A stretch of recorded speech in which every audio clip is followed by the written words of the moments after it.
mengorbankan lagi cinta yang telah lahir di hatiku. Hanya karena ku tak mampu lagi menahan cobaan darimu. Kini ku bertanya,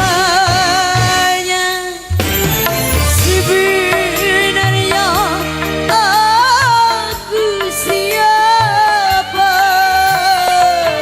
Tuhan, coba tolong diriku yang sebenarnya untuk siapa? Tunjukkan, coba tunjukkan, aku dilahirkan untuk siapa?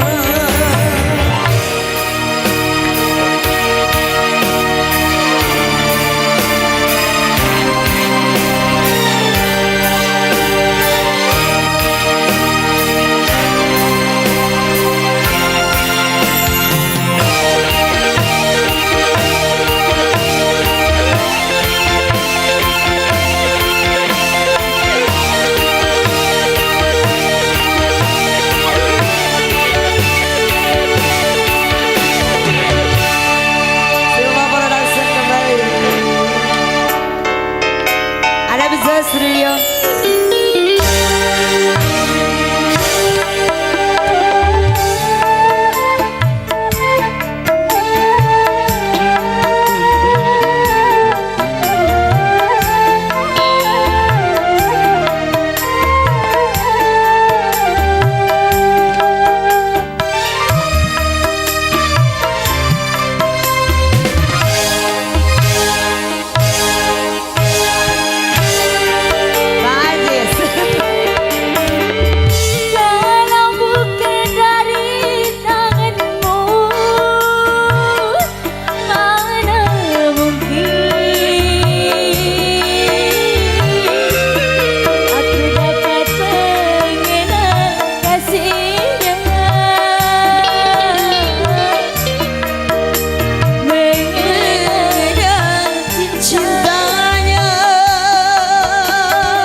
Aku akan dapat memilih di antara orang yang ku cinta. Semua ku serahkan padamu karena mati hidupku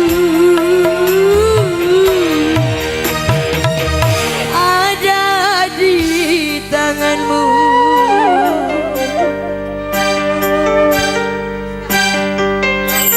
Haruskah diriku mengorbankan lagi cinta yang telah mati di hatiku?